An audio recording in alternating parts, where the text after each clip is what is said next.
I'm going to talk about the IAEA's contribution to improve nutrition and health, and zoom in today on body composition and breastfeeding. And we'll have another opportunity in 2 weeks or in early December to talk about some other areas. So today I'll talk about IAEA and the IAEA's role in nutrition programs, and I want to remind you what isotopes are, give you a few examples of the use, and then also talk about services we provide. So you were already introducing it, Professor Suleiman. It's the IAEA. When you think of the IAEA, you think about nuclear weapon, maybe nuclear energy, nuclear watchdog. But the IAEA is more than that. And just to remind you, the IAEA is actually a technical agency of the United Nations system with the particular aim to support its member states worldwide to promote safe, secure, and peaceful nuclear technologies. So we have 172 member states. The headquarters is in Vienna, Austria, and we have a few other offices, but we do not have regional or country offices. So our mandate is to accelerate and enlarge the contribution of nuclear techniques to peace, health, and prosperity throughout the world. So you cannot have really health without good nutrition, and that's why the IAEA has a program in nutrition. And here you just see in a nutshell what the three main pillars of the IAEA are. One is verification, one is safety, and one is science and technology, and nutrition is part of that last pillar, science and technology. So nutrition is part of the Human Health Group in the Department of Nuclear Science and Applications, and we work alongside colleagues looking at environment, food and agriculture, water, radioisotope production, etc. So very diverse area where you can use isotope or nuclear techniques for assessments or for looking into conditions and understand why that is. So next slide, please. Coming to the IAEA nutrition program, its aim is to enhance the member states' capabilities to combat malnutrition in all its forms for better health throughout life. We have three themes: early life nutrition, prevention and management of NCDs, and diet quality and nutrition security.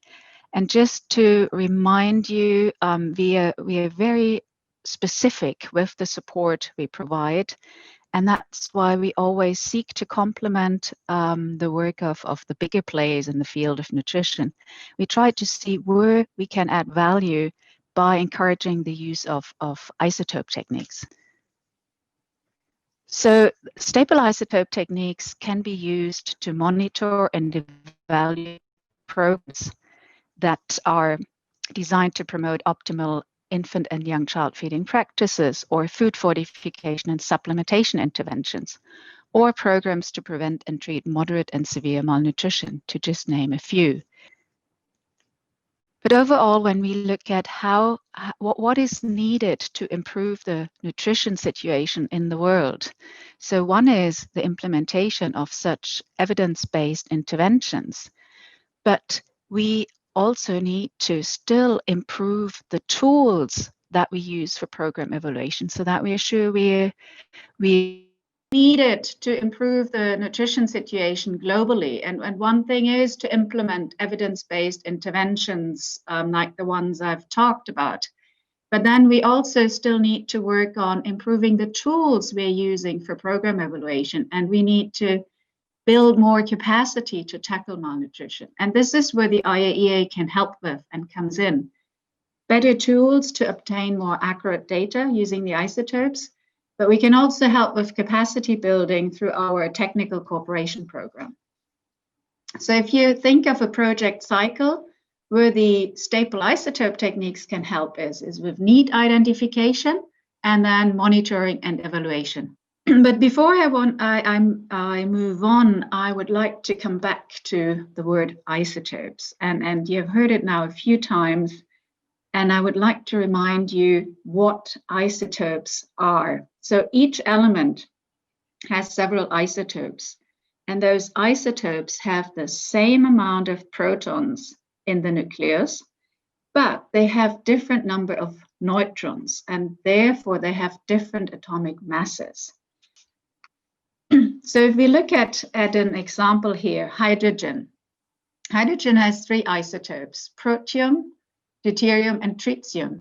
Protium and deuterium are stable isotopes. Tritium is not stable, it decays and emits radiation. It's a radioactive isotope. So they have the same, they have all of three of them have one proton, but then deuterium has a neutron added, tritium has two neutrons added. So they differ in atomic mass. Deuterium is heavier than protium. So that's the difference. And from those two stable isotopes, protium is the one that's the most present in nature. Deuterium is much less present, and that's why we're using it as a tracer. We work with deuterium, and I will come back to that. So you have also other elements for which stable isotopes are available and that are interested in for nutrition assessment. So those are nitrogen, calcium, iron, or zinc. But you can also use hydrogen or carbon to label compounds such as vitamin A. And then in addition to hydrogen that you've just seen, here you see carbon and oxygen. And again, we work with those minor stable isotopes that are less present in nature, and that's why we can use them as a tracer. So, sorry, you have to click through now. In summary, isotopes emit no radiation. They occur naturally, but they're less present in nature. And because they are present in nature, we need to collect a baseline sample to see how much everybody has in the body. They're suitable for all ages. You can use stable isotopes in pregnancy, in lactation, and for children, and they can be used in community settings. So what can we use the isotopes for? So nuclear, including stable isotopes, can be used for a number of assessments. So for example, to assess protein quality, digestion from foods. You can use it to measure micronutrient bioavailability, especially iron and zinc in the context of food fortification or biofortification. You can use it to assess vitamin A body stores, to understand the effect of intervention to prevent vitamin A deficiency. Or you can use it in the context of environmental enteric dysfunction to understand whether nutrient absorption is impaired due to living in unsanitary conditions. And then you can use it to assess body composition, and I will come back to this in a minute. You can also use the isotopes to assess total energy expenditure, to estimate energy requirements or validate measurements of physical activity, or to validate dietary assessment tools. And then there's a nuclear technique that can be used to assess bone mineral density, for example, in the context of osteoporosis prevention. So the IAEA has two main mechanisms to support the member states. And one is the coordinated research projects, where we define a research question, we call for proposals, we bring together a small group of research institutions for 4 to 5 years, we provide small annual grants, and then we bring everyone together in regular coordination meetings. So this is something that's very much driven by us, the small team of nutrition specialists sitting in Vienna. And then in contrast to that, we have the technical cooperation program, which is really driven by our member states. It's based upon request from the member states. So projects can be requested in a biannual planning cycle, and its aim is really to build and strengthen capacity in the use of stable isotope techniques. So what is being provided? Training, expert advice, equipment, or consumables that are needed to use the isotopes. But we can also support sample analysis or even data management and analysis. So now I come back to the theme of body composition. I've mentioned it a few times. Why is this important that we look at body composition and not just weight or height and the body mass index I'm sure you're all familiar with? Well, the BMI can be misleading. Look at this example here. So this bodybuilder on the left side has a very high BMI, but he has a high BMI because of a lot of muscle mass. The second person has a high BMI because of a high percent body fat. So if you just look at the BMI, you think they're both obese, but they're not. And for that, you need to understand and measure body composition. Same here on the right-hand side. Those two gentlemen have the exactly same body mass index, but they have very different percent body fat. And why is this important? Because they have a different risk then of developing non-communicable diseases. And that's why we care about body composition and why we want to know more than just weight. So when I talk about body composition, this is what I mean. So just having the body divided very simply in fat and fat-free mass, and then you have the different components in the fat-free mass. And to show you how the isotope technique here, the deuterium dilution technique, works to assess body composition, I would like to walk you through the different steps, and you will hear this again in the next presentation. So you have to take a baseline sample to see how much deuterium is in the body already. So here it's a baseline sample of saliva. Then you administer the deuterium oxide, a dose of deuterium oxide. This has to equilibrate with the body for 3 to 4 hours. Then you collect a post-dose sample after 3 to 4 hours. You measure the deuterium abundance, and you can calculate the total body water from the deuterium abundance. And from there, the fat-free mass. And then fat mass is just simply the difference between body weight and fat-free mass. So this is in a nutshell how the technique works. It takes about 3 to 4 hours to complete. So when are body composition data important? So one is you can use it to just look at natural changes as individual grows, how body composition changes. You can use it to generate more accurate data on childhood obesity, or look at long-term effects of acute malnutrition, or assess the effect of interventions to treat acute malnutrition or prevent obesity. So here is a slide that shows results from 2 IAEA-supported projects, regional projects, one in Africa, one in Asia.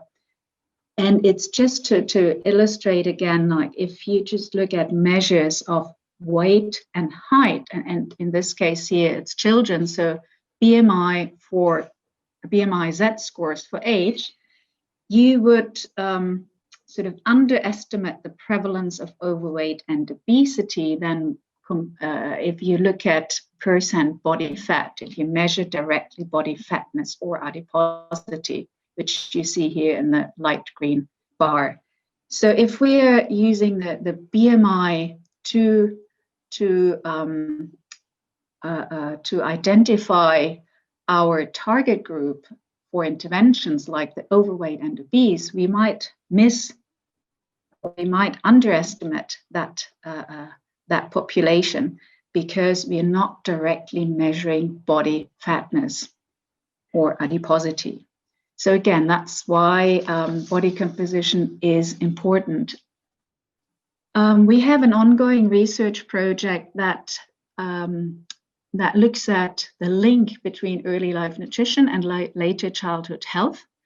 And it is to look at the relationship between the first 1,000 days and later childhood body composition, and how interventions change body composition. Another interesting example here from Ethiopia is showing that fat-free mass at birth is positively associated with brain development in the first 5 years of life. So if you would just look at birth weight, it wouldn't give you that same information. So much about body composition. You hear a bit more about body composition in the next presentation. So now I would like to turn to breastfeeding. What is IAEA's role in breastfeeding promotion? So staple isotopes can be used to assess breastfeeding practices, to quantify how much breast milk an infant consumes, but also to accurately assess exclusive breastfeeding and whether an infant is exclusively breastfed.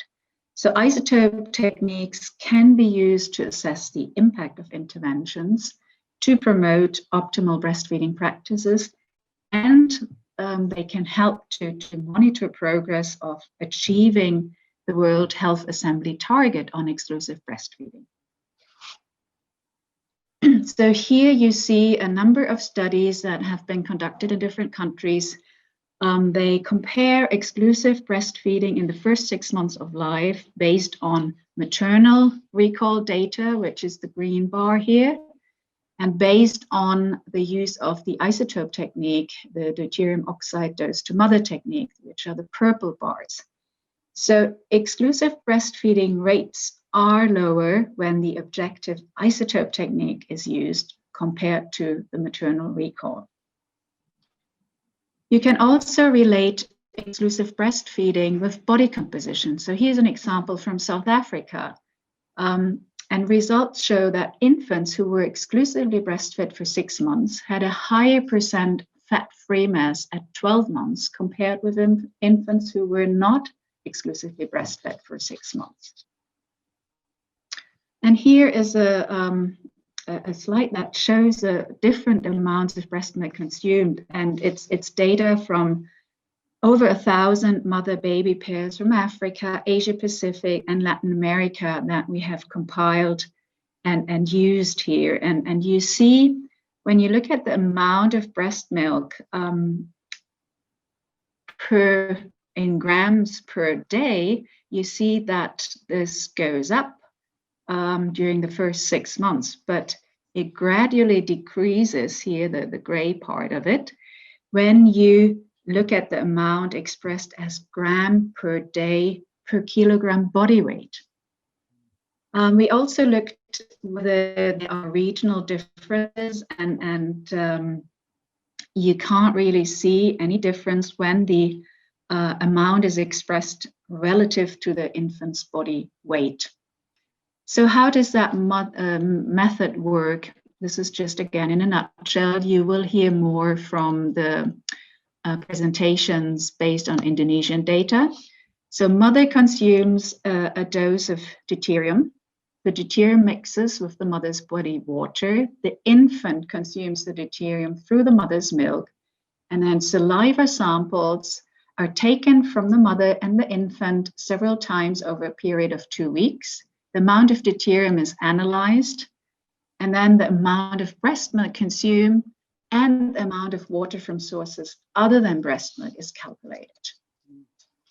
So that's all about breastfeeding. Again, you hear more from the experiences in Indonesia. Before ending, I just would like to summarize for you the different services the IAEA provides. We develop guidance documents, we provide education and training, we help compile databases and host databases, and we conduct interlaboratory studies.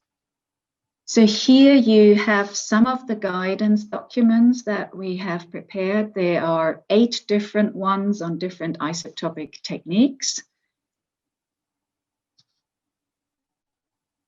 We have also 5 e-learning modules that complement the guidance document. And we produce fact sheets and flyers to disseminate information on the use of isotope techniques in nutrition assessments. We inform about the latest activities and news in biannual newsletters, and you can sign up for this if you want to keep up to date. And all of that information that I was talking about is available on our resource website, the Human Health Campus, which will soon come with a different look and feel and with additional content. And we hope to launch this new website early next year, hopefully. Thank you very much. That's all from my side.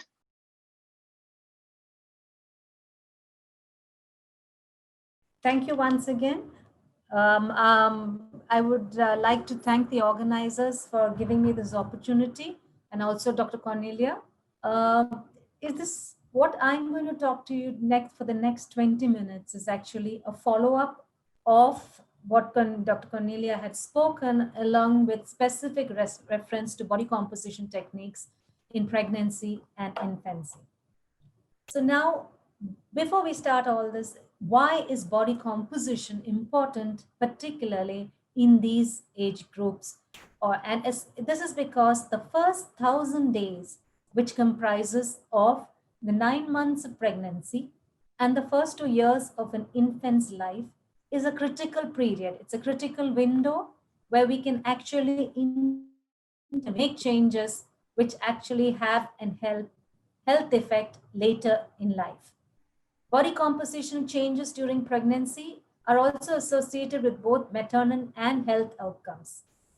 Another important reason why body composition is important is because South Asian babies are known to be of the thin, fat phenotype, meaning they have a low birth weight, yet they have higher total body fat and more central fat around their waist, along with having lower muscle mass and increased risk of chronic diseases. Just to show you that there are different types of body composition models we can hang, where each one varies in its assumptions and complexity. The simplest one is where we divide the body into two components, the fat and the fat-free mass. Thereby, it's called the two-compartment model. Then you can further split the fat-free mass into lean tissue and bone mineral content. And of course, you can go into 4-compartment and multi-compartment model. But adequate research has shown that the 4-compartment model can be considered a criterion method and gives good results. So most of the instruments that are used normally measure based upon the 2-compartment model, where just split up the body into fat and fat-free mass. Before we move to methods of body composition and stable isotopic techniques in particular, I just want you to know the difference between two terms, accuracy and precision. Accuracy is if we have a gold term, if we have a gold standard or a criterion method, how close is the method that we are using close to the gold standard? And the closer it is to the gold standard, the more accurate the method is. Precision is repeatability or the quality of the exact measure, meaning if I repeat a measurement on the same instrument, on the same person, how varied is it? Of course, if the precision or the repeatability is good for an instrument or for a method, we say that the method is good.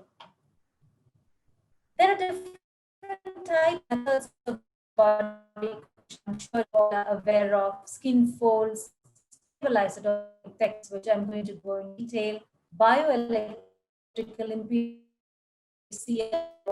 what dual exophthalmometry, and the air displacement plethysmography. Now, when we have experiments and when we have research studies, we need to decide on method do we actually use. And this decision depends on a variety of factors. What component do we measure? Is it fat that we want to measure? Is it fat-free mass that we want to measure? Is it total body that we water that we want to measure? And also, what's the level of accuracy or precision that we are interested in? Equations that are population specific. So does that equation actually fit well for a particular population? It's not derived on. And also, like I said, repeated measures is good only if the error of the instrument is within a small limit. I will now move on to stable isotopic techniques. Dr. Cornelia gave you a brief about the techniques, but basically what is it? We are using stable isotopes, not radioactive isotopes, stable isotopes which are safe and a totally non-invasive method of estimating different body composition or the breast milk evaluation. There are different ways in which we can use stable isotope in both health and in nutrition. Now, like that's as I told you, they are mainly used because they are accurate. They don't restrict in a person. They can be done entirely on the field and they are safe. From once you do give a deuterium dose to an individual, just like Dr. Cornelius said, you can arrive at estimates of total body water, and from total body water, arrive at estimates of fat-free mass. So you give a small dose to the individual, and then you take a sample post-dose, either at 3 hours or 4 hours, and then use those estimates to arrive at total body water by using the mass of the tracer divided by the concentration in the pool. Now, the good advantage of stable isotopic techniques or isotope dilution is that it's safe to use in pregnancy and in infants, including newborn infants. And there are newer methods and machines, devices that are available, which are actually portable to analyze the samples. But a word of caution, especially during pregnancy, is that since the hydration of fat-free mass changes during pregnancy, it's often advised to consider the week of gestation when we are using in to arrive at estimates of fat-free mass from total body water. So as I said, the method is you administer a tracer either to an individual or an adult, collect samples, collect the baseline and collect samples and analyze the tracer to arrive at total body water. And from total body water, you arrive at fat-free mass, and then you know body weight minus fat-free mass will give you the amount of fat in the body. So this is just a plot which shows you the time after the dose, the baseline and after the dose versus the concentration. And we are generally sampling. What are we looking for? We are looking at the concentration of the isotope and how it's decayed from the body. So the volume will be normally related to the dose that we gave divided by the concentration. While these methods can be very accurate, the accuracy depends on how well and how accurately we sample, how we dose the individual, how is the dose weighed. We need to accurately weigh the dose, accurate analysis of the sample, and we define the plateau by 3 to 4 hours. Now, there has to be, like I said, there are certain issues that we must remember.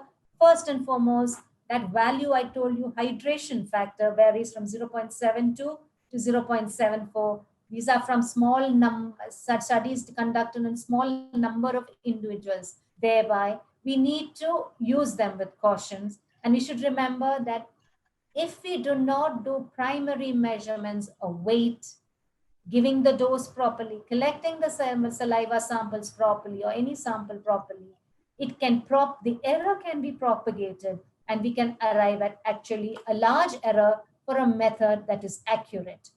This is just, again, I'm putting up the calculations, which are total body water is estimated by the dose given divided by the concentration. FFM or fat-free mass is TBW divided by 73%. This is assumed to be the hydration factor. And fat, you get body weight minus fat-free mass. The protocol is fairly simple. You take a baseline sample and then you dose the individual. There are different doses for different age groups. The sample can be either saliva, urine, or blood. But the most commonly used sample that we use is saliva because it is easy, whether in terms of an adult, and it's fairly easy in terms of a baby. although sometimes you may have to repeat it because the baby does not have adequate saliva. But it's yet a non-invasive method of collection. And if done well, the method has a good precision and repeatability. There are equipment that are needed when we do it in the lab. First of all, we need a very good weighing scale, good mass spectrometer, and we need a FTIR for deuterium. Freezer in case we are storing the sample. But even before that, at the field, when we are doing the study, there are small the things that we need, a dosing bottle. The dosing bottle should not be contaminated with any previous dose, because then your whole experiment goes haywire. So sample collection bottles, we have to have good, clear labels, waterproofing labels, good weighing scales for measuring the body weight, because your dose depends upon your body weight. And of course, good notes and time keeping. And here I'll give you an example. If suppose you're giving a dose to a baby and the baby vomits or spurts out a little bit of the dose, then you need to note it, make a note of it, and that because later you will not be able to understand your results if you have not taken care of little notes during the experiment. So good note keeping and time keeping is very, very time keeping is again very important when we analyze the samples. Certain precautions to be taken, weighing the dose. Don't forget your basal cell sample, because if you do not take the basal sample, you have actually lost your experiment. Administer the dose very carefully and store the sample for analysis. This is very important. Although you give the dose, a small amount of the dose should always be stored in the fridge for later use. And be aware that problem can occur at every stage, and be aware of the problems. Now, this is what is about the stable isotopic technique of deuterium to measure body composition. But there is one method that I just wanted to introduce you to, and that is the method of whole body potassium counting. And where is that important? So again, the first graph shows you that if you split up the body into fat and fat-free mass, and separately split up the fat-free mass, the fat is yellow color, the fat-free mass as both ECF, which is extracellular fluid, and what I want you to note is the blue one, which is called the active BCM, or the body cell mass. So in a normal condition, there is a certain proportion of fat and fat-free mass in an individual. If an individual is undernourished, everything shrinks, as you can see in the second diagram. But if there is a condition of both undernutrition and there is water retention or edema, which occurs with undernutrition, or certain clinical conditions, or as is often seen in pregnancy and in infancy, then what happens is, although the extracellular fluid increases and maybe the active tissue will decrease, the fat-free mass amount will still remain the same. So deceptively, you will think that the individual has doing well in terms of the fat-free mass, while the blue color or the active BCM or the body cell mass has actually decreased. This is big, and this, if you actually correctly measure the body cell mass, then you can get an independent measure of the metabolic tissue, which is not influenced by the hydration status. And this is a very accurate method of measuring body cell mass. And this is the whole principle behind the whole body potassium counter. We know that potassium exists in three isotopic versions: potassium K40, K39, and K41. It's potassium K40, which is radioactive. So, and it decays and emits gamma rays. So if you can actually detect the amount of gamma rays that are coming from an individual, you are not giving the individual any radioactive, but all of us, for example, as you and I are sitting wherever we are sitting, we are emitting small amount of gamma rays, which are actually coming from the radioactive potassium in our body. So if I can measure that, and measure the amount of gamma rays coming out from you, I can actually measure this metabolic tissue or the BCM in your body by the various calculations that I've put up. So so the adults will have some amount of potassium and the infants will have some amount of potassium. And so that instrument that is known to count is called the whole body potassium counter. Of course, again, the accuracy of this counter will depend upon what are the detectors that I use to measure these gamma counts and how is the individual position. And I will show you. And of course, how long do we measure? So again, once more to go to so there is an individual and the individual is having different types of isotopes. And we know that 98% of your body's potassium is present in the intracellular matter. So if you measure or estimate the amount of K40 or the radioactive 40 that is coming from your body, measure it using accurate detectors, and we use sodium iodide crystal detectors, we can use we can get the counts that come out from the gamma rays, and using certain calculations, using a individualized and a set up computer software, we can arrive at estimates of total body potassium. From total body potassium, there are standard equations by which you can arrive at body cell mass. So this is because, so you measure the amount of total body potassium and then you convert it into body cell mass by constant of 0.092. This again, I would like to reinforce that this method is very useful because it is not affected by hydration status, pregnancy, infancy, clinical conditions such as malnutrition, severe acute malnutrition, cancers, renal conditions, all of these you can measure the active tissue. This is an example. So when you make a whole body potassium counter, you can either have a room which is having detectors and you can measure, or you can have what is called a shadow shield method, where you put the subject or the individual and you have a shadow shield. The advantage of this is that it reduces the cost. So as you can see from the picture, there are detectors, there is shielding. The shielding is there because everything in the environment has potassium and you do not want that to affect the values of the individual. So you shield your detectors and you shield it from coming within the area of measurement, and thereby, so what the detectors are seeing and counting is only from the individual.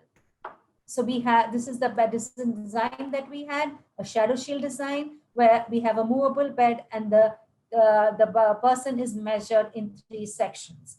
So this is the facility that we have at our research institute. You can see the movable bed. There are detectors. The white central part is the detectors. We have 4 sodium iodide crystal detectors. The more the detectors, the more is the accuracy and less is the counting time. With 4 detectors, we take about 30 minutes, but our accuracy is within 2%.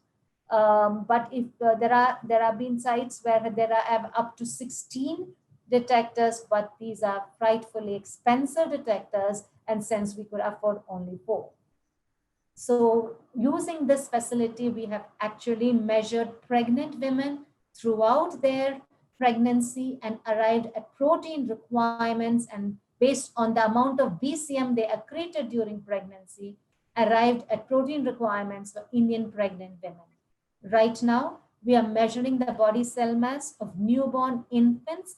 So the little blue tub that you see there is an infant placed in the bassinet-like thing and put directly under the detectors, and the infant is being measured to arrive at the body cell mass. So we are measuring the infant now from birth up to 1 year of age and looking at the amount of body cell mass it's putting on.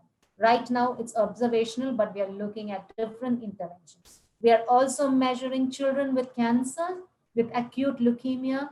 We are measuring children with chronic renal failures. We are measuring elderly. But here again, like I told you, the advantage is we are measuring the active metabolic tissue in the body which is not affected by hydration status. This is a recommendation to any body composition technique. Whichever method you do, you have to validate with a good criterion method or a gold standard. Have clear standard operative procedures, know your errors and work within your errors. If you're doing multicentric studies, make sure that it is validated, your instrument is validated in the same way, and have clear ideas of, like I said, of your errors. The problems you will have is that if your simple measurement like body weight is taken wrong, it can completely alter the results of your body composition, however good your method is. So primary measurements matter as much as the method. In certain measurements, if you move, there are going to be problems, especially in babies. But again, the potassium counter have this advantage that it is not affected by hydration status and it is not affected by movement artifacts. Be aware that if you're using any method that uses prediction equation, make sure that that equation fits your population. And finally, to conclude, body composition, like Dr. Cornelia said, is very important. It is important to not just stop at body weight and simple anthropometric measures. If you have the provision, please measure body composition, because they have shown that body composition plays a very critical role in health and disease. Stable isotopic techniques are a safe, non-invasive method of body composition. You have to be aware of the assumptions and the limitations that you're working with.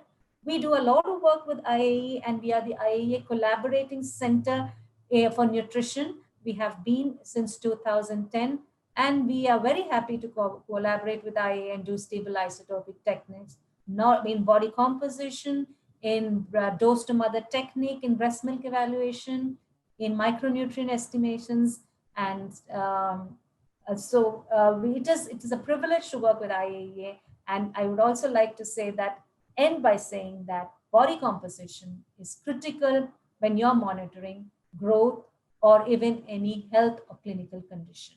Thank you.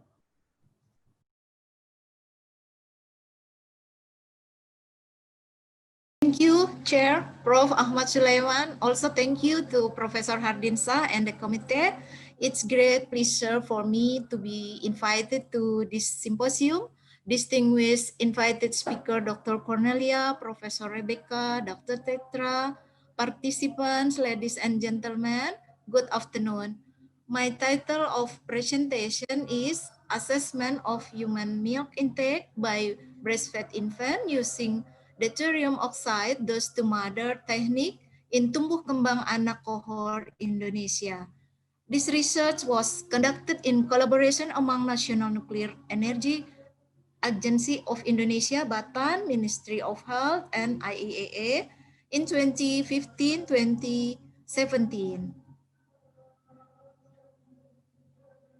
As an introduction, Indonesia is archipelago country with the total population was around 2019 268 millions in 2019, and the number of children under 5 years was around 23 million. This fact encourages the government to work hard to care the health of children under 5, especially for children in the province outside of Java. The orange one, where the provinces had the stunting less than 20%, yellow, red, and dark blue for the provinces had the stunting more than 20%.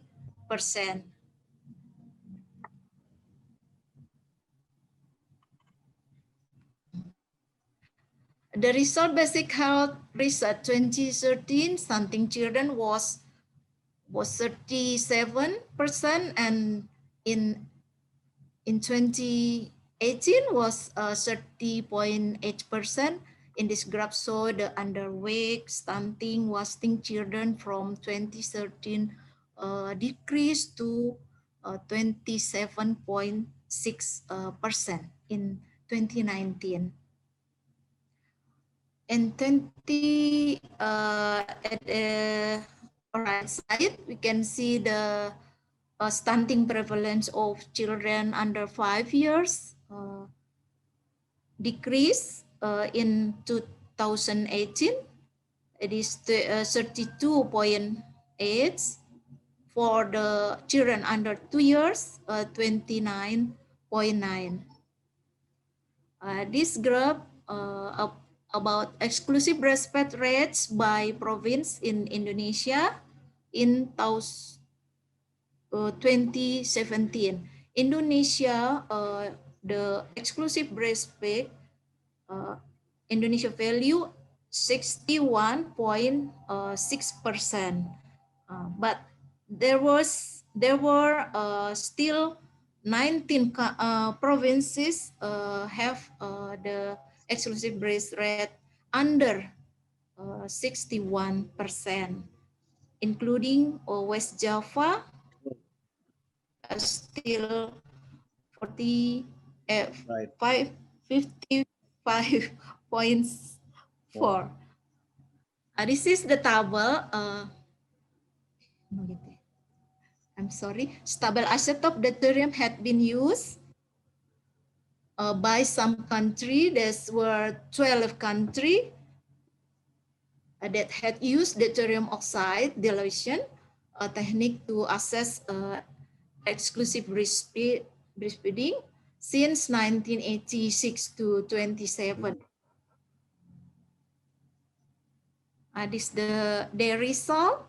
They determine the human milk intakes per day. Data obtained were maternal body mass index, percent body fat of mother, and then they could know the exclusive of the infant.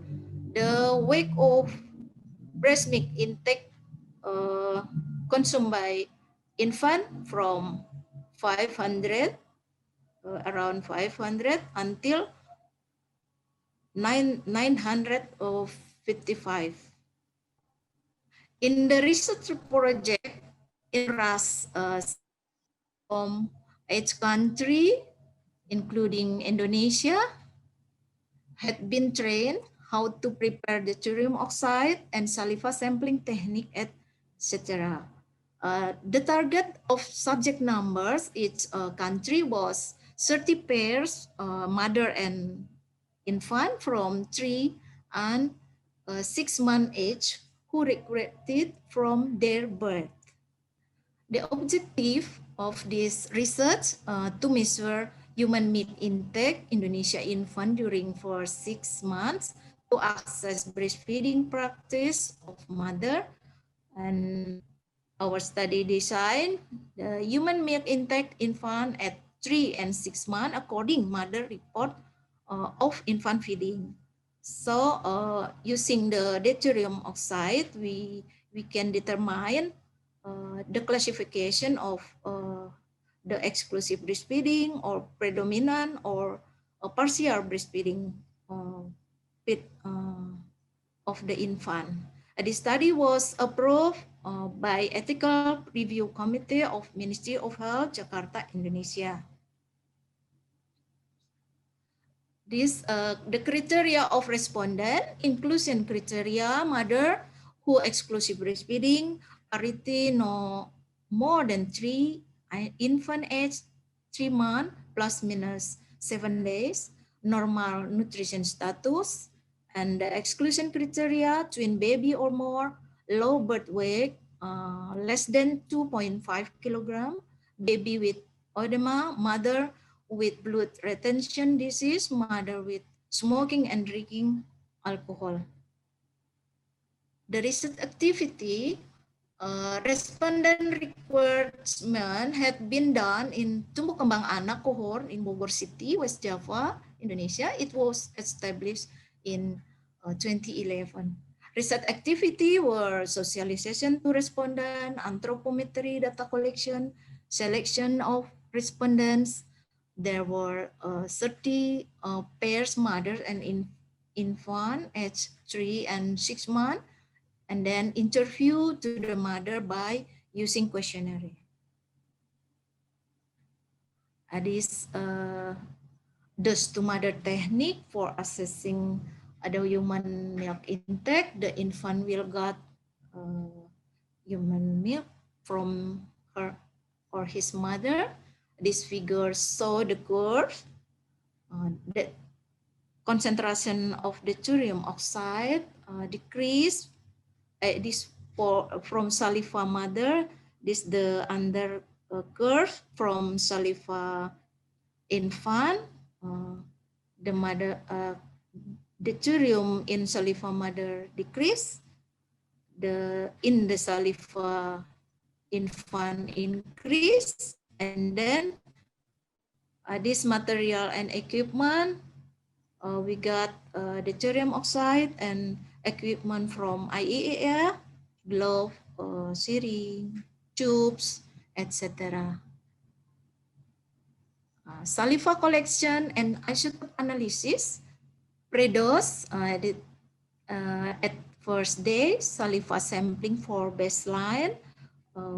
We collect the saliva 1.5 until 2 milliliter, and then about 3 to 4 hours after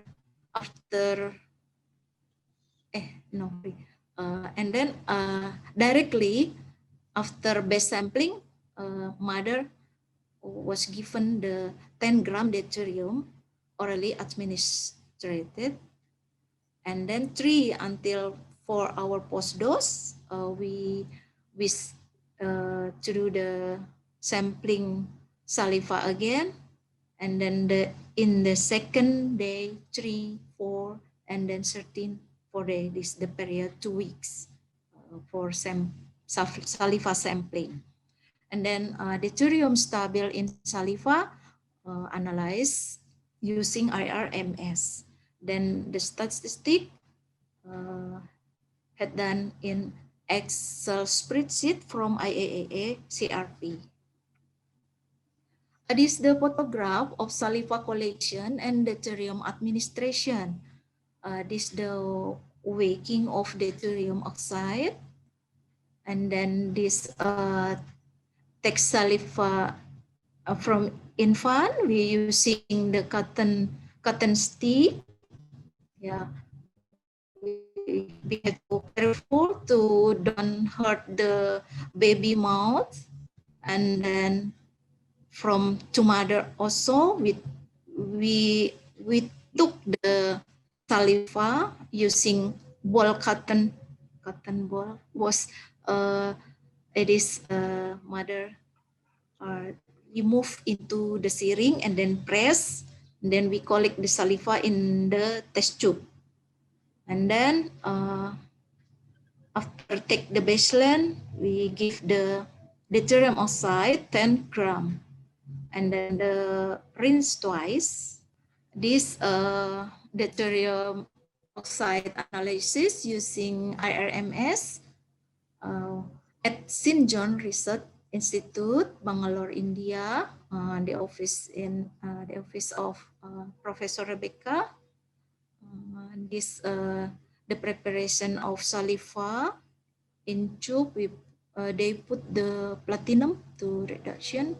It is using sample automatic. This IRMS. This is the result. The data in this table 1. We see the mean of body weight of mother was 59 and head 150. Their age from 20 until 40 years. Yes, here there were 2 respondents more than 40 years. The parity here, the infant were most as second and third child, and mother education from primary until university. Most of them from senior high school. They are housewife. One respondent work. It is the table infant characteristic. There were 13 boys and 17 girls as the respondent. Mean of body weight was 5.5 until 6.6 at 3 months and 6.5 until 7 age at 6 months. Their length also increase. Their BMI, boys also increase, but BMI of the girl were constant until 6 months. They had been growing well, shown their weight gain, and the body length also increase up to 6 months. These the infant mother data are input into Excel sheets from IAEA. We fill this sheet with the mother and infant data. Also date of saliva collection, the time we have to record it, and then automatically we obtain the human milk intake for this infant 822 gram per day, and non-milk oral intake 104 gram per day. It is the curve, the mother curve decrease, the infant curve increase. So, and then at the 13 and 14, they decrease. This table, the result of statistic obtained, total body water of mother, about the mean of 34.6 at 3 months, and then 35.9 at 6 months. Fat mass percent 18.4, and then decrease at 6 months 15.5. Kinetic data of infant, human milk intake consumed by infant, the average 784, and then relative constant, and at 6 months still 787 gram per day. And the non-milk oral intake 43 and 140 at 6 months. This I use the cutoff exclusive breastfeeding was less than 25 gram water per day. So if the infant have non-milk oral intake more than 25, the infant was classified predominant breastfeeding, obtain this table. If this next table for human milk intake and grow the boy and girl infant weight gain, we can see here from the birth weight at 3 months age, the boy have weight gain 23 gram per day, girl 14 gram per day. At 6 months, boy 5 gram per day, and then girl 7 gram per day. Maybe they began have many activity here. In this figure, it is similar in range compare the other country. Here, the result we got at 3-month age baby, we have exclusive breastfeeding 11, and at each month only one infant still exclusive breastfeeding. This the report from researcher from Thailand. They said cutoff about 25 is too restrictive, so they use the cutoff 86.6 gram per day. So they have this. If I use this cutoff, our Indonesia infant exclusive, so increase 25. Now in conclusion, the milk intake Indonesia infant during first 6 months classified sufficient 77%. Using the cherry mother technique, the infant were categorized as exclusive breastfed about 37%, then only 3.3% at 6 month age. It is using cutoff 25 gram per day. The percent fat, the mother Indonesia will look this lower than reported in Sri Lanka and Brazil using the same methodology. Exclusive breastfeed practice 30 pairs of mother infants still show that it had not been properly adhered to by mother who deliver babies. It's recommended that mother and baby health officer in Indonesia should be increasing promoting in other mother in urban rural area to breastfeed exclusively to their infant of 6 months X. Thank you very much for your kind attention.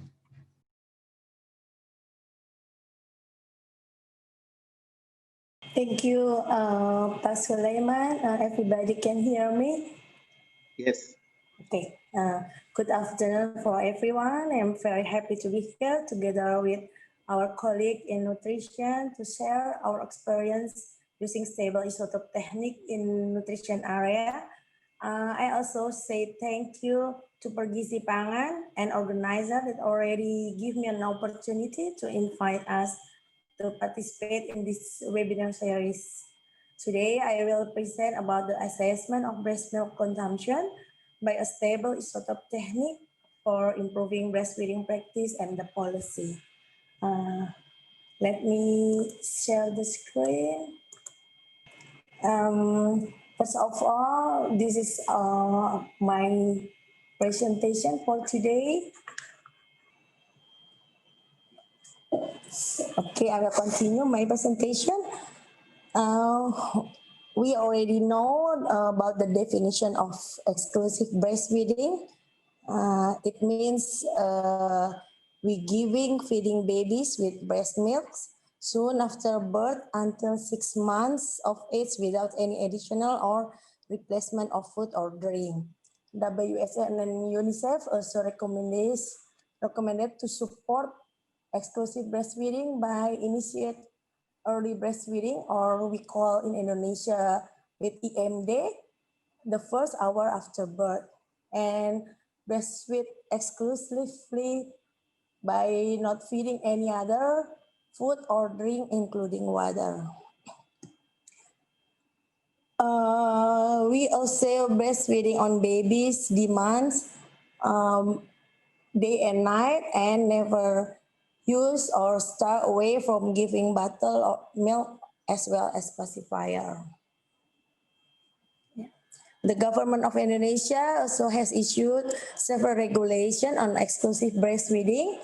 Start year 2011 that the Ministry of Health recommend 10 steps towards successful breastfeeding. The steps such as policy on breastfeeding to be communicated to all health staff and providing mothers with the information and education about the benefit of breast milk. We also need to providing support to mother for breastfeeding, no giving pacifier to baby, and also forming support for group for exclusive breastfeeding at the community level. In year 2012, the presidential regulation about exclusive breastfeeding during the first 6 months of life. Then in year 2014, the Ministry of Health Regulation number 15 giving administrative sanction towards anyone or any party who prevents successful exclusive breastfeeding. This is Indonesian situation about exclusive breastfeeding. This data I take from basic health research conducted years 2010, 2013, and 2018. That we asked to mother that their babies got only breast milk during last 24 hours. Yeah. This figure shows that the percentage of baby who exclusive breastfeed is increasing. The percentage in year 2018 is higher than 2010 or 27. However, there is a tendency of decrease of exclusive breastfeeding as babies get older.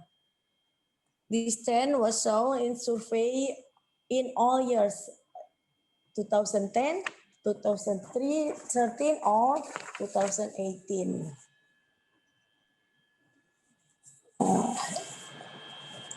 As Ibu Armin explained that in year 2015, Balit Bangkes and Batan have a collaboration to conduct a study to assess breast milk consumption. This study is supported by IAEA. We use stable isotope technique where 30 mother-baby pair with babies 3 months of age with the participate in this study, and we follow through until the baby reaches 6 months of age.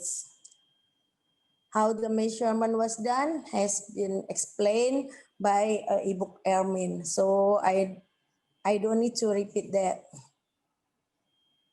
Yeah.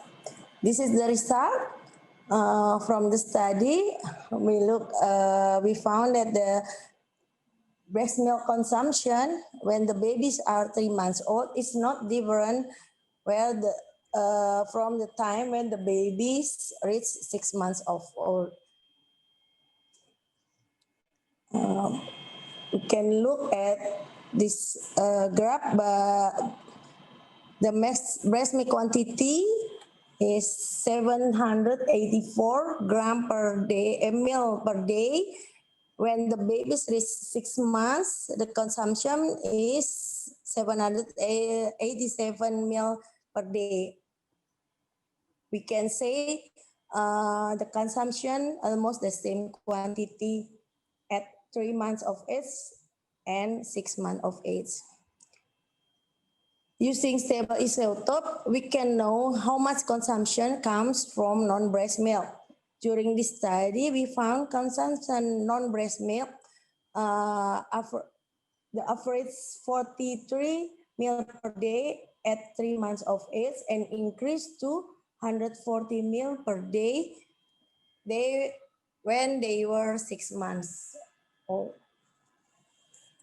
So from this data, we could see that consumption breast milk 784 ml per day is equal to 556 calories per day with assumption 70 calories per 100 ml breast milk. That these consumptions actually met with the recommended daily allowance for baby 550 calories per day. But as we explained before, non-milk oral intakes tend to increase. this consumption of non-breast milk increased 3 times when the baby reached 6 months.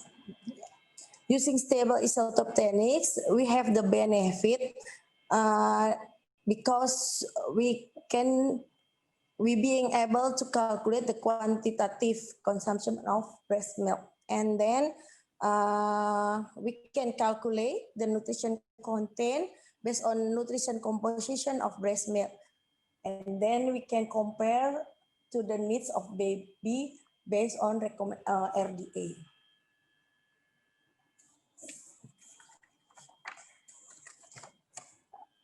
It would be better to assess the consumption of babies not only using the stable isotope techniques, because when we combine with the 24 recall, it could be giving more information about the type of liquid orally given.